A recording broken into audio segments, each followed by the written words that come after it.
If you've only ever skied in the US, then your first European ski trip might feel like entering an entirely new world. And I mean that in the best way possible. The mountains are bigger, the food is better, and the experience just feels a little more relaxed and somehow more affordable. In this video, I'm breaking down the biggest differences between skiing in Europe and the US, and why Europe might be the better choice, especially if you're someone who takes 1 or 2 ski trips a year rather than being on the mountain every other weekend. And if you stick around to the end, I have a special invitation for anyone who's planning a European ski trip for this coming winter.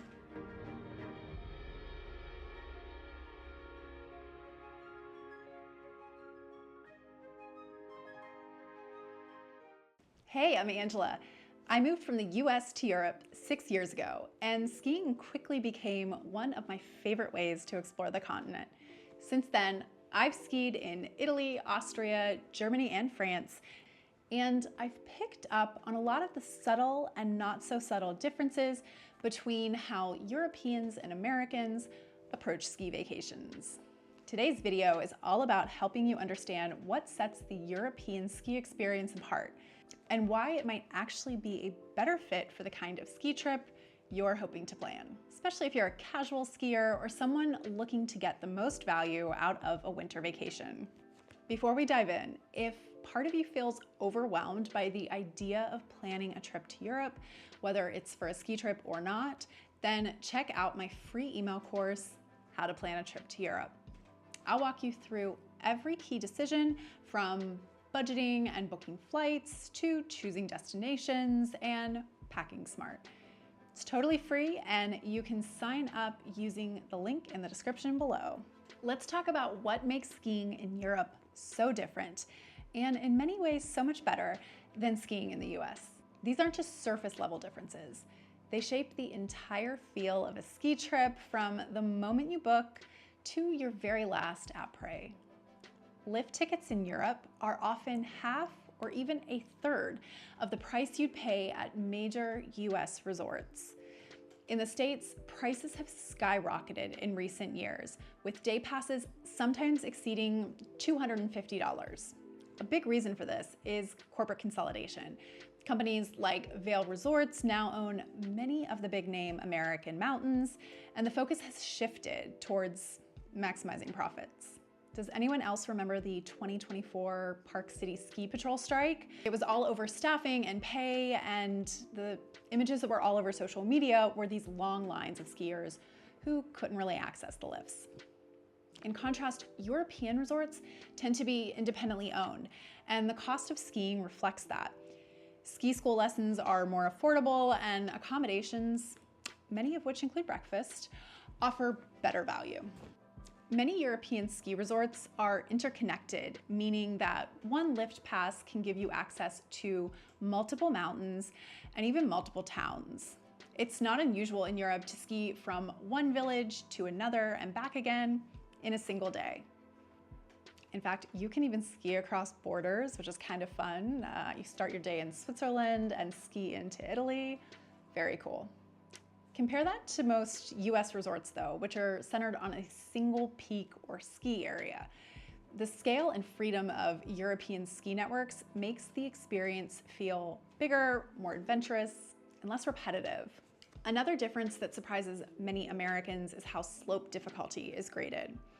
US resorts use green, blue, black, and double black diamond.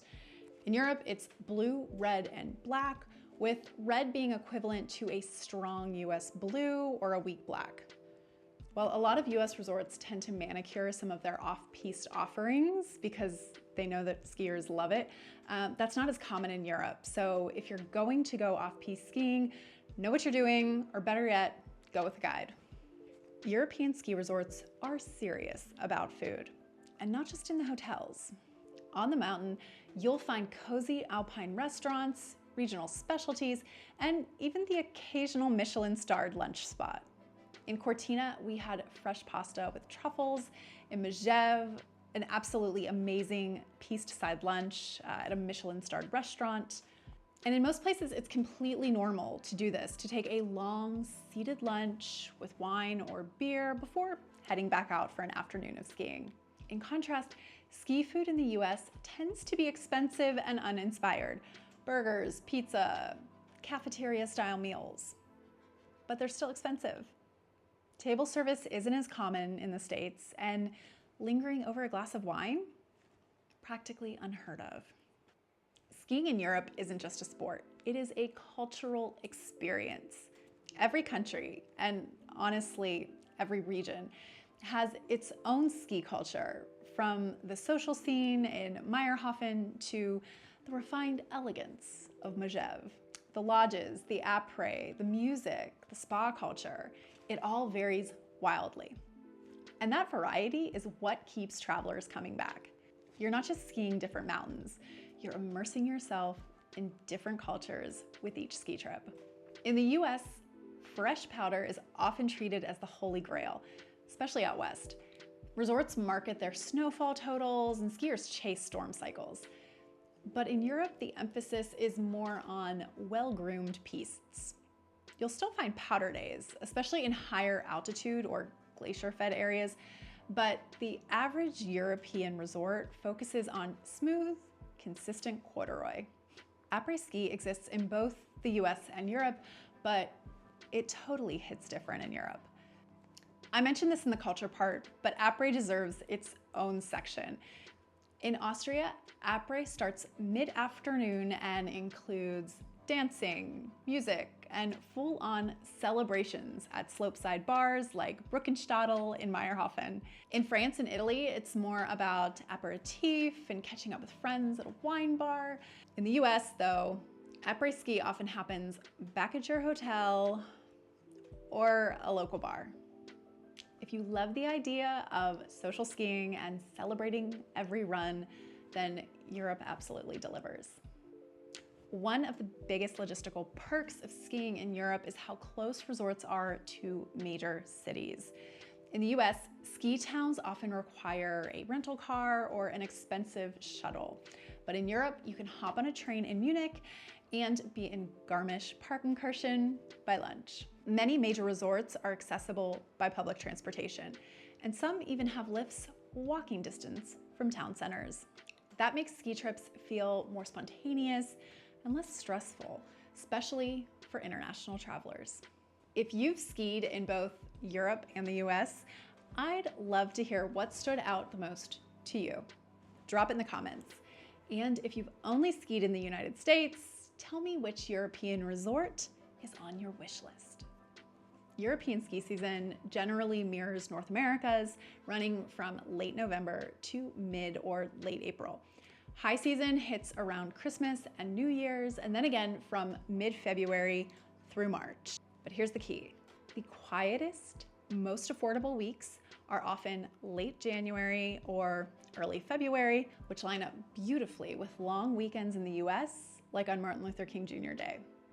President's Day is also a good option, but you're kind of gonna be in the middle of high season. With a little bit of planning, you can turn those long 3-day weekends into a full-blown alpine ski trip. And one other thing, you really don't need a full week of skiing. In fact, I have become a really big fan of a 4 or 5 day ski weekend. You get enough time to ski, but you don't feel like you've been, working out 5 days straight like you would with a full ski week. If you are thinking about skiing in Europe this winter, I'd love to invite you to my upcoming live stream. It's called Trip Fix, and it's where I help real travelers improve their itineraries in real time. The first one is all about skiing in Europe, where to go, when to book, and how to make the most of your time on the slopes. I'll be joined by one of my ski trip besties who I've done multiple ski trips with, and we'll be sharing some personal stories, favorite destinations, we'll answer your questions, and we will hopefully also choose our ski resort for the upcoming winter season. Use the link in the description below to register, and I will send you a reminder the day before the live stream happens. Or click right here to watch the replay. If this video got you thinking about skiing in Europe, don't stop there. My next video breaks down the best beginner-friendly ski resorts in the Alps and how to pick one that fits your trip. Tap here to keep planning your European ski adventure. See you on the slopes.